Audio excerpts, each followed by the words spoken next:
at the buzzer. According to new research, your dog actually loves you. Bull. I know. That's what I thought first. And then I saw this study from a book from Clive Wynne, founder of the Canine Science Collaboratory at Arizona State University, which already, that's a party school. So how legitimate can this information be? It's like the #1 party school in America, by the way. You've got a point. But there are claims that dogs are indeed capable of love, as we would define love. How would we define love? Not in the romantic sense, but more in like the affection, like strong, like the Greek agape, unconditional love. All right. That they're saying that dogs are capable of that kind of connection. Because Wynn's research suggests that dogs are not very bright compared to other animals, which, Surprise. but are separated due to their hypersociability. Wynne has observed substantial spikes in oxytocin, and that's the bonding chemical or bonding agent that often will be attributed to newborn mothers and newborns and their mothers, or to people showing affection. Lots of things. Lots of things. Sex. When dogs stare into human eyes, that releases oxytocin. It should also be noted, in 2009, geneticist Bridgett vonHoldt discovered that dogs have a mutation responsible for Williams syndrome, often found in humans. Now, you might ask, what is Williams syndrome? Hey, John, what is Williams syndrome? Thanks for asking, Jason. Williams syndrome is actually also characterized by intellectual limitations, but extreme friendliness and a desire for interpersonal connection. And so that's found in humans and in canines, apparently. So with all this, and granted, this is the study conducted by one research group, but philosophical question, are animals capable of love? Or is it purely just survival? Because I look at it as I think dogs have affection, but the thought of true, dogs, no one's ever going to love me like a dog will, but the thought of there actually being this unconditional affection seems a little far-fetched for an animal. I don't know. The affection part, sure. The unconditional part, sure. How many emotions they're feeling, I don't know that we can study that, at least in our lifetime. But yeah, why not?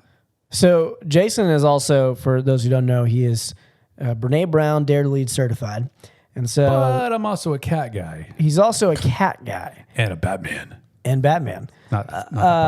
Who Batman is probably a bit emotionally stunted in this area. Oh, very. So we'll need you to take out the Batman hat and put on the Brene Brown hat. Okay.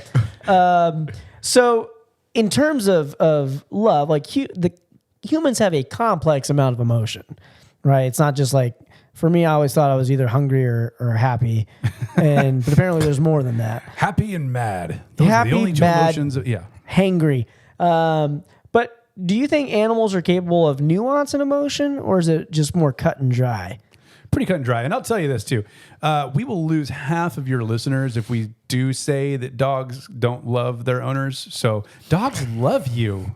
I'm going to err on the side of I do think dogs do love people. But my question is, do you think a lot of this research was just wishful thinking and maybe wish fulfillment?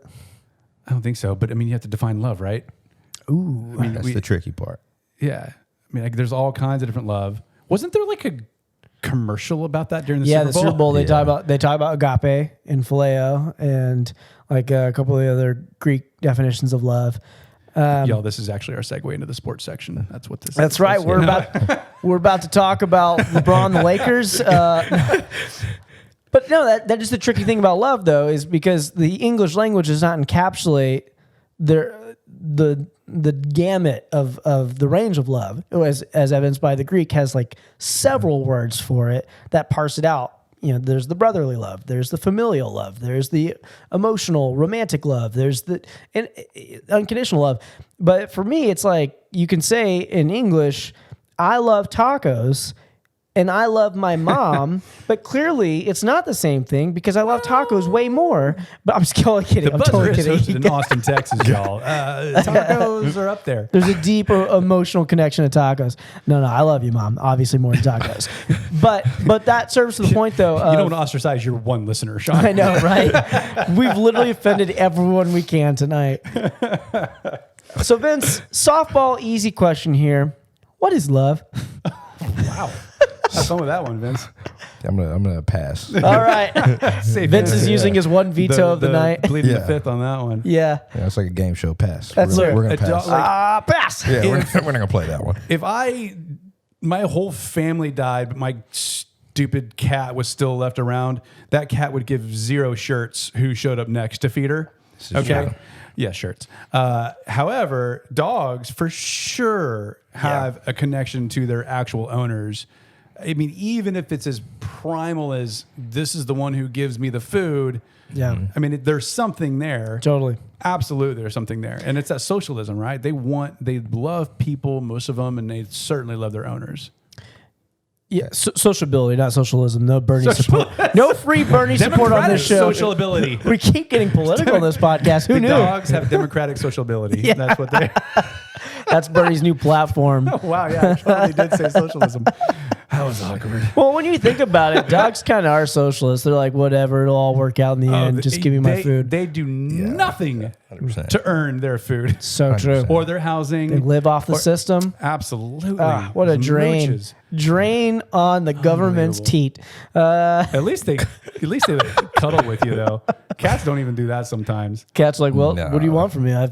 So what? Although dogs make you pick up their shirt. They do make you pick up their shirt. That's gross. Dogs carry a lot of germs with them, but they're just so fun. They're just so fun and affectionate. This episode brought to you by The Good Place. The Good Place. Yeah, that's literally, if you It's haven't watched The fucking Good great. Place, it's a great show. It's on Netflix. But the joke there, Vince, is on The Good Place, you can't cuss. And so literally if you They're try to say the F basically word or you heaven. try to say the S word, it'll literally replace it with fork or shirt.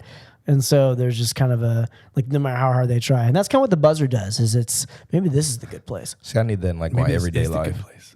Yeah. I mean, with the new paint job here in the buzzer basement. It is nice in the it's- buzzer. Yeah, I know you can't see it in the auditory It is all medium. white and bright. But if you're watching this on YouTube, you can see just how more Looking at you, iPhone. vivacious. Vivacious.